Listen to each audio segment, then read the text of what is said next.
We're joined now by the Deputy Labour leader, Tom Watson. Mr Watson, a very good morning to you. Good morning to you. Let's be clear about this. Rewind a year. I mean, you were wrong, weren't you? When you identified Jeremy Corbyn as posing an existential threat to the Labour Party, you were absolutely wrong. Well, firstly, your proposition is wrong. I didn't say that he was an existential threat, but what I think has moved on since the general election is Jeremy has renewed authority. To get 40% of the vote in a general election, I think, gives him the authority, the power and the right to make the reforms to our party that he sees fit. I hope the conference will back him this week. We've got some tough discussions to have over the next few days, and I hope that will take us to Wednesday with a united conference ready for his speech, where he can outline his vision for changing our country and rewinding some of the terrible things the Tories have done in the last 7 years in government. But what convinced you? Was it Jeremy Corbyn the man, or was it the fact that he performed rather better than everyone expected in the general election? Look, Jeremy is incredibly full of self-confidence, and he went through that general election with every commentator in the land saying that Labour wasn't going to win. He defied his critics, and I think that his critics in the PLP, his critics external to our party, have recognised that he has a great strength of character, and he convinced people in that general election that you can put a proposition of hope, not fear, to people, and people respond to it. We've got 3 million new votes. Now, that is a totally changed terrain for us, and hopefully the conference this week will recognise that, and we will be able to unite around him. He'll be able to outline his vision for the country in his speech, and then it will take us into the next period in Parliament. But just in your answer there, I mean, you concede that there are divisions still within the Labour Party. Well, look, there's always divisions in all parties, right? And it's a game of relativism, isn't it? If you look at the papers today, we started last year's Labour conference with headlines saying Labour splits, Labour split down the middle. Actually, if you read the papers today, it's all about the government splits. It's about Theresa May and Boris Johnson and Philip Hammond giving up on 50 yards from where we are sitting, there are members of the Labour Party calling for Ian McNicol to resign.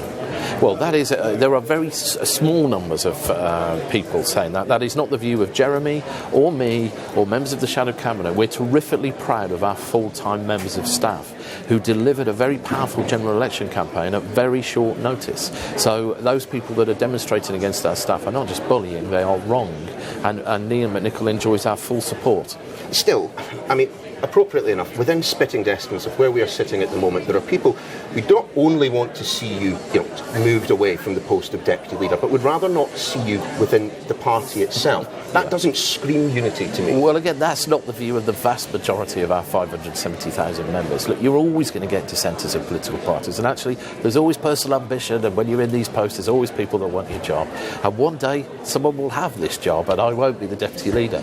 But that's actually irrelevant to the millions of voters out there who want to see change in this country. It feels like there are particles of hope in the air, and that is down to one man. That's down to Jeremy Corbyn, the question that most people asked me to ask you on social media this morning was, would you resign? And I think I know the answer to that question already. Yes. However, when you called on Jeremy Corbyn to look to his conscience when there was the mass resignation from the Shadow Cabinet, I mean, if there was a similar expression of dissatisfaction from the party membership, would you step aside? Well, I did actually say to our parliamentary party that if I lost a vote of no confidence, I would stand down. Now, it's a totally different context now. Jeremy did lose a vote of no confidence, but he defied his critics and he went back to the membership. And then we had a general election where he defied his critics again. I think he deserves some space to outline his vision for the country and to shape the party in the direction he wants to take it. And I'm certainly going to give him that this week. But if Jeremy Corbyn is, as you allege, in control of the party, why have we seen these changes, for example, to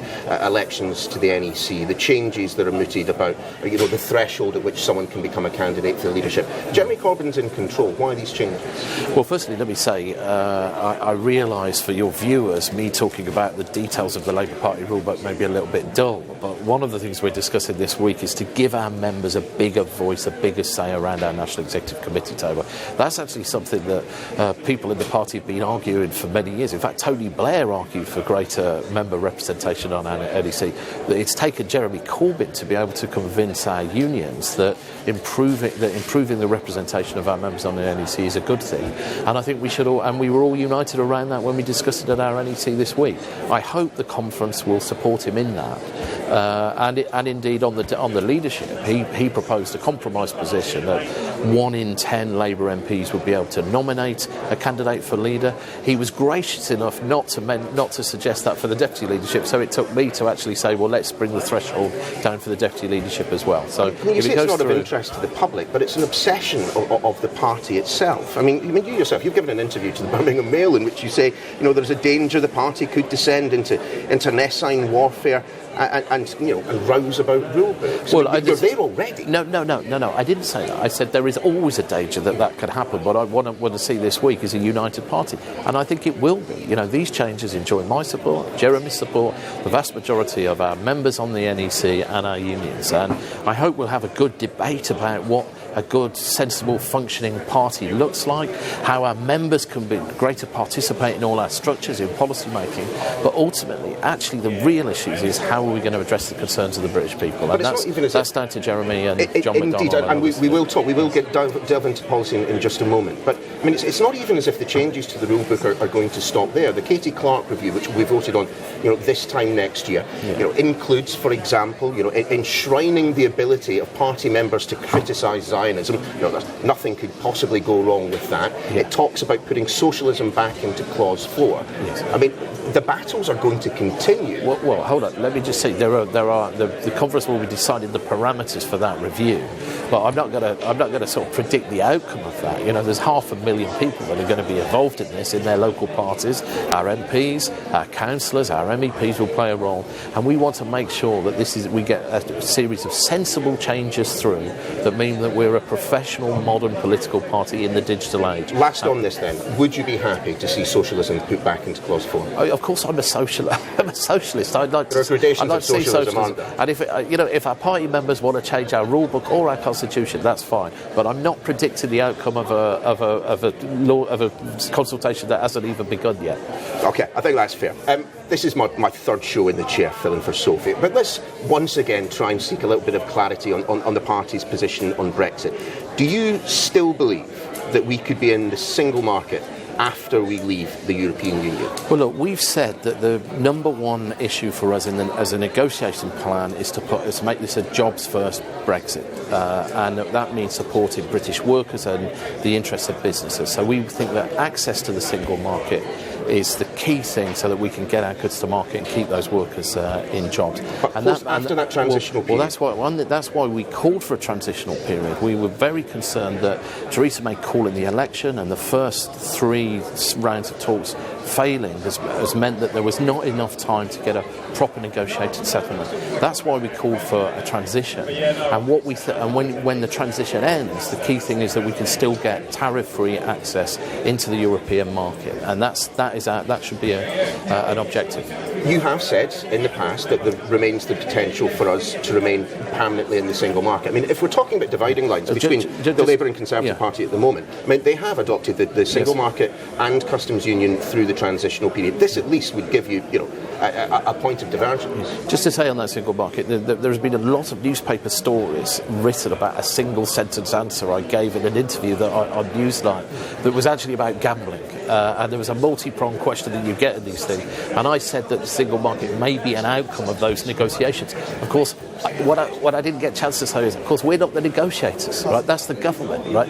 And it is down to them to see what the outcome is. So, of course, it's a possible outcome. But the outcome we want to see is an outcome that protects the interests of British workers, and that means access to those markets, not necessarily in the form it takes at the moment, but we want to make sure we can get tariff-free access for our goods and services. I'm sorry, but it is an important point, because the fundamental dividing line, it appears, between hard and soft Brexit is to do with the single market, and we have had a variety of responses. In the mere 3 weeks that I have been sitting in this chair, we have had a collection.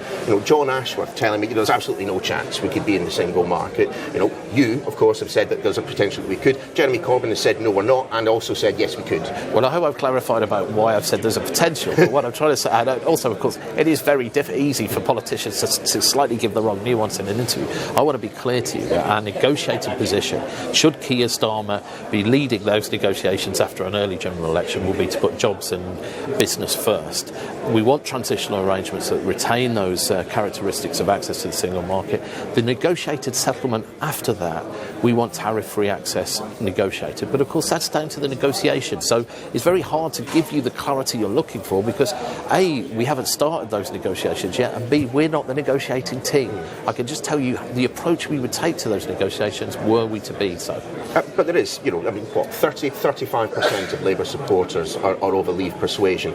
Do you think they would be satisfied if we had a deal post-Brexit that looked vaguely similar to the single market, with the kind of the concurrence of laws and legislation between the UK and the EU? Look, with 500,000 members, we've obviously got all differing views on that's single a problem market. for you. But as a shadow cabinet, we're absolutely united. Look, we respect the decision of the British people in that referendum. That's why we voted and whipped the vote to trigger Article 50 for our departure from the European Union. But we're absolutely adamant that we want the negotiations to be about the interests of British workers, and that means supporting businesses too. And it's obviously our members have different views of how those negotiations should take place. But I can assure you that our shadow cabinet, Jeremy, John McDonnell, Keir Starmer, me, all our colleagues are absolutely united around the position that Keir Starmer elucidated earlier in the summer. We're speaking to Dave Prentice a little later on in the show, and we'll be picking up on public sector pay. But let's be absolutely clear, as Don Butler confirmed to me last week, as things stand, the Labour Party is not advocating an above-inflation pay rise for the public sector. Look, we've got the negotiating bodies that should agree those pay rises, and we've said that we said that we don't support the pay cap, and actually we said that in our manifesto, and we'd allocated a sum of about £4 billion to make sure that those public sector workers get adequate pay, and that's the approach we're going to take to this. But the £4 billion still represents a real terms pay cut when you factor in inflation. Well, look, you've got it. I mean, the thing is, these things are negotiated sector by sector. The real principle is workers in this country, our public sector workers, our police, our nurses, have had effective pay cuts for 7 years. And if their independent pay review bodies are recommending above inflation pay rises this year, we think it is cruel and arbitrary for the government to apply that pay cap. That's why we brought it to the Parliament the week before last. That's why the government's costings don't have the money to give an above inflation pay rise. The £4 billion a year that you've set aside doesn't include enough money to give an above inflation pay rise. I mean, I understand the point that you're making, but as things stand, it does seem a bit rich for the Labour Party to have a pop at the government for, in essence, handing over a pay cut to these public sector workers, when your proposal would do exactly the same, just to a different degree. I'm telling you that we don't want a pay cap, and we want and we would honour those independent pay review bodies, and we will find the money to pay for that, because we don't think that our public sector workers, we think it has absolutely disbenefits the system, with people leaving the service early, with service breakdowns, with having to pay overtime, with all sorts of things that low morale brings to an institution, right? And that's why we're going to support our public sector workers in that. Of course, we're not saying just lift the lid. We say there's got to be productivity gains, and those independent review bodies are about negotiating the adequate settlement. But we're not going to direct this from Whitehall if we're in government. We think we've got a process in place, and ministers shouldn't interfere with that. I understand that you and Len McCluskey don't perhaps get on as well as you once did, but when it comes to the idea of striking without reaching the ballot threshold, what's your position? What's the position of the party? Look, there's a lot of talk about this. I've actually received a letter from Len McCluskey this week where he says he accepts that Labour MPs will be aren't going to support calls for illegal strike action. Of course, we've got to stay within the law, but look at our manifesto. We're going to change our trade union laws because we think they're unfair, and that's the point that Len McCluskey was trying to make, that workers have been unfairly penalised from organising their affairs to campaign for better pay and better conditions. But in the event of an illegal strike, you would condemn? Well, look, we don't support people breaking the law. That's not condemning. And Len McCluskey accepts that. Well, but we don't want people to break the law, right? We're Democrats. We set the law. But we're going to change the law so that trade unionists can have greater rights, because we think our current framework of laws is very unfair, particularly the last Trade Union Act, which we campaigned against in Parliament. And the way to deal with this is to campaign against the government to change their own laws. And if they don't change them, elect a Labour government and we'll change the law to make sure that our trade union laws are fair. Tom Watson, thank you very much for joining us. Hope you have a very enjoyable conference. Thank you very much. You too.